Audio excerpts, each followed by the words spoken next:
Praise the Lord. അതെ, യേശു ക്രിസ്തുവിൽ വിശ്വസിക്കുന്ന, യേശു കർത്താവിൻ്റെ വചനങ്ങളെ പ്രമാണിക്കുന്ന, പരിശുദ്ധാത്മാവിനാലും ദൈവകൃപയാലും നിറയപ്പെട്ട ദൈവമക്കളായ നാം ഓരോരുത്തരും വ്യത്യസ്തരാണ്. ഈ ഭൂമിയിലുള്ള മറ്റു മനുഷ്യരിൽ നിന്നും വ്യത്യസ്തരായി കർത്താവ് നമ്മെ കണ്ടിരിക്കുന്നു. ഈ നാളുകളിൽ മറ്റുള്ളവരിൽ നിന്ന് വ്യത്യസ്തരായി മാറുവാൻ നാം ആഗ്രഹിക്കുന്നുണ്ടോ? നിശ്ചയമായി കർത്താവ് അങ്ങനെ തന്നെ ചെയ്യും. പ്രതിസന്ധികളുടെ നടുവിൽ, പ്രശ്നങ്ങളുടെ നടുവിൽ മറ്റു പലർ ക്ഷീണിച്ചു പോകുമ്പോൾ, തളർന്നു പോകുമ്പോൾ, നിരാശപ്പെട്ട ദൈവത്തിൽ നിന്ന് അകന്നു പോകുമ്പോൾ, ഏത് കഷ്ടത്തിൻ്റെയും പ്രതിസന്ധിയുടെയും പ്രതികൂലത്തിൻ്റെയും നടുവിൽ പതരാതെ, തളരാതെ, ഉറച്ച് വിശ്വാസത്തിൽ വീണ്ടും നിലനിന്നുകൊണ്ട് ദൈവകൃപയാലും പരിശുദ്ധാത്മാവിലാലും വീണ്ടും നിറയപ്പെട്ട് കർത്താവിന് വേണ്ടി ശോഭിക്കുവാൻ ഈ ദിവസങ്ങളിൽ കർത്താവ് നമ്മെ ഉപയോഗിക്കുമാറാകട്ടെ. എന്നെ ശ്രവിക്കുന്ന എല്ലാ പ്രിയ ദൈവമക്കൾക്കും യേശു ക്രിസ്തുവിൻ്റെ നിസ്തുല്യ നാമത്തിലുള്ള എൻ്റെ സ്നേഹവന്ദനങ്ങൾ. ഈ ദിവസത്തിലും അല്പസമയ ചിന്തയ്ക്ക് ആധാരമായി അപ്പോസ്തല പ്രവൃത്തികൾ 6-ാം അധ്യായം അതിൻ്റെ 15-ാം വചനം നമുക്ക് വായിക്കാം. ന്യായാധിപ സംഘത്തിൽ ഇരുന്നവരെല്ലാവരും അവനെ ഉറ്റുനോക്കി അവൻ്റെ മുഖം ഒരു ദൈവദൂതൻ്റെ മുഖം പോലെ കണ്ടു. അതെ, സ്തേഫാനോസ് എന്ന അഭിഷിക്തനെ കുറിച്ചാണ് നാം ഇവിടെ വായിച്ചു കേട്ടത്. സന്തോഷത്തിൻ്റെയും സമൃദ്ധിയുടെയും സമാധാനത്തിൻ്റെയും അന്തരീക്ഷത്തിലല്ല സ്തേഫാനോസിൻ്റെ മുഖം ഒരു ദൈവദൂതൻ്റെ മുഖം പോലെ പ്രകാശിച്ചത്. ന്യായാധിപ സംഘത്തിൻ്റെ മുൻപിൽ, അതിൻ്റെ നടുവിൽ നിൽക്കുമ്പോൾ സ്തേഫാനോസിൻ്റെ മുഖം പ്രകാശിക്കുകയാണ്. എങ്ങനെ ഇത് സംഭവിച്ചു എന്ന് നാം നോക്കുമ്പോൾ അതേ 6-ാം അധ്യായം 5-ാം വചനത്തിൽ നാം വായിക്കുന്നു, വിശ്വാസവും പരിശുദ്ധാത്മാവും നിറഞ്ഞ പുരുഷനായ സ്തേഫാനോസ്. വീണ്ടും നാം വായിക്കുന്നതിൻ്റെ 8-ാം വചനത്തിൽ സ്തേഫാനോസ് കൃപയും ശക്തിയും നിറഞ്ഞവനായി. 10-ാം വചനത്തിൽ നാം വായിക്കുന്നു, സ്തേഫാനോസ് സംസാരിച്ച ജ്ഞാനത്തോടും ആത്മാവോടും എതിർത്ത് നിൽക്കുവാൻ ആർക്കും കഴിഞ്ഞില്ല. അപ്പോൾ സ്തേഫാനോസ് സാധാരണക്കാരനായ ഒരു മനുഷ്യനായിരുന്നുവെങ്കിലും തൻ്റെ ഉള്ളിലുണ്ടായിരുന്ന ദൈവകൃപ, ദൈവശക്തി, തൻ്റെ വിശ്വാസം, തന്നിൽ ദൈവം പകർന്നിരിക്കുന്ന ജ്ഞാനം, അത് വ്യത്യസ്തമായിരുന്നു.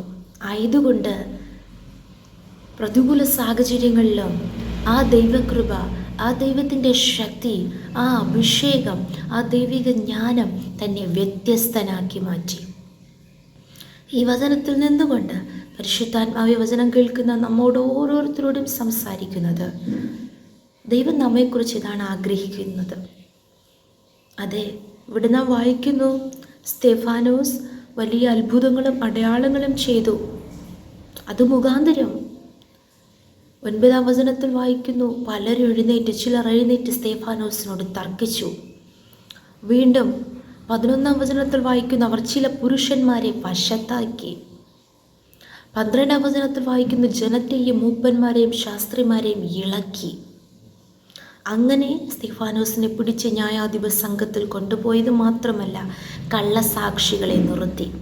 അതെ, നാം യാതൊരു തെറ്റും ചെയ്യാതിരുന്നിട്ടും ദൈവത്തിനു വേണ്ടി പ്രവർത്തിക്കുന്നു, കർത്താവിന് വേണ്ടി നിൽക്കുന്നു, ദൈവത്തെ യഥാർത്ഥമായി സേവിക്കുന്നു, ദൈവത്തെ ഭയപ്പെട്ട് ജീവിക്കുന്നു, മറ്റുള്ളവരിൽ നിന്ന് വ്യത്യസ്തരായി വിളങ്ങുന്നു എന്ന് കാണുമ്പോൾ ഇതുപോലത്തെ ചില പ്രതികൂല സാഹചര്യങ്ങൾ നമുക്കും ഉണ്ടാകാം.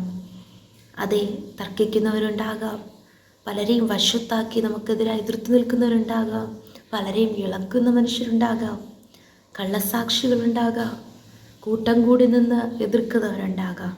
എന്നാൽ ഏത് പ്രതിസന്ധിയുടെ നടുവിൽ നമ്മിൽ പകർന്നിരിക്കുന്ന പരിശുദ്ധാത്മാവും ശക്തിയും ദൈവകൃപയും ആത്മാവും നാം മുറുകെ പിടിച്ചിരിക്കുന്ന വിശ്വാസവും ദൈവം നമ്മിൽ പകർന്നിരിക്കുന്ന ദൈവിക ജ്ഞാനവും നിമിത്തം നമുക്ക് വ്യത്യസ്തരായി തീരുവാനിടയാകും.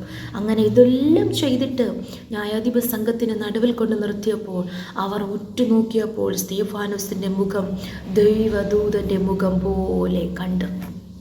പ്രിയ ദൈവമക്കളെ, ഈ നാളുകളിൽ ഇതുപോലെ ഈ അന്ത്യകാലത്ത് ശോധനകളും ഉപദ്രവങ്ങളും പാടുകളും യഥാർത്ഥമായി യേശുവിനെ സ്നേഹിക്കുന്ന, സേവിക്കുന്ന, ഭക്തിയോടും ഭയത്തോടും ജീവിക്കുന്ന മക്കൾക്കുണ്ടാകും. അതിൻ്റെ നടുവിലും കർത്താവിൽ പൂർണ്ണമായി ആശ്രയിച്ചുകൊണ്ട് വിശ്വാസത്താലും പരിശുദ്ധാത്മാവിനാലും ദൈവകൃപയാലും ശക്തിയാലും ദൈവിക ജ്ഞാനത്താലും ആത്മാവിനാലും നിറയപ്പെട്ടവരായി വ്യത്യസ്തരായി വിളങ്ങുവാൻ കർത്താവ് നമ്മേവരെയും സഹായിക്കും. നമുക്കൊരുമിച്ച് പ്രാർത്ഥിക്കാം. നല്ല ദൈവമേ, സ്വർഗസ്ഥ പിതാവേ, അനുഗ്രഹിക്കപ്പെട്ട നല്ല ദിവസത്തിനായി സ്തോത്രം. അപ്പോൾ അങ്ങ് ഞങ്ങൾക്ക് നൽകിയിരിക്കുന്ന നല്ല ആലോചനയ്ക്കായി സ്തോത്രം. ഈ നാളുകളിൽ കർത്താവെ, അങ്ങ് ഞങ്ങൾ പകർന്നിരിക്കുന്ന അഭിഷേകം, കർത്താവ് ദൈവകൃപ, ആ വിശ്വാസം, ആ സ്തോത്രം, ആത്മാവ്, ആ ശക്തി ഞങ്ങളെ വ്യത്യസ്തരാക്കി നിർത്തുന്നതാണല്ലോ കർത്താവെ. ഈ നാളുകളിൽ അങ്ങനത്തെ ഞങ്ങൾ പൂർണ്ണമായി ആശ്രയിക്കുന്നു. പ്രതിസന്ധികളുടെ നടുവിൽ ഞങ്ങളുടെ മുഖം തേജസ്സോടെ പ്രകാശിക്കുവാൻ സ്വർഗ സഹായിക്കുന്ന കൃപകളെ ഓർത്ത് സ്തോത്രം ചെയ്യുന്നു. അങ്ങയുടെ ധീര സാക്ഷികളായി വീണ്ടും തളർന്നു പോകാതെ, പതറിപ്പോകാതെ, ആരെല്ലാം പ്രതികൂലമായിരുന്നാലും സാഹചര്യങ്ങളൊക്കെ പ്രതികൂലമായിരുന്നാലും അങ്ങക്ക് വേണ്ടി നിൽപ്പാൻ ദൈവം സഹായിക്കുന്നതിനായി സ്തോത്രം. താഴ്ത്തി സമർപ്പിക്കുന്ന കർത്താവ്, ആത്മീക, ശാരീരിക, സാമ്പത്തിക, ഭൗതിക, വിദ്യാഭ്യാസ, ഭാവിപരമായ ജോലിപരമായ എല്ലാ മേഖലകളിലും ദൈവത്തിൻ്റെ പ്രവൃത്തി വെളിപ്പെട്ട് കേൾക്കുന്ന എല്ലാ മക്കളെയും അനുഗ്രഹിച്ചാട്ടെ. സമ്പൂർണ്ണമായി താഴ്ത്തുന്നപ്പോൾ അങ്ങയുടെ കരങ്ങളിൽ ഏൽപ്പിക്കുന്നു. പ്രാർത്ഥന കേട്ടതിനാൽ സ്തോത്രം. യേശുവിൻ്റെ നാമത്തിൽ തന്നെ. ആമേൻ, ആമേൻ, ആമേൻ, ആമേൻ. May God bless you all.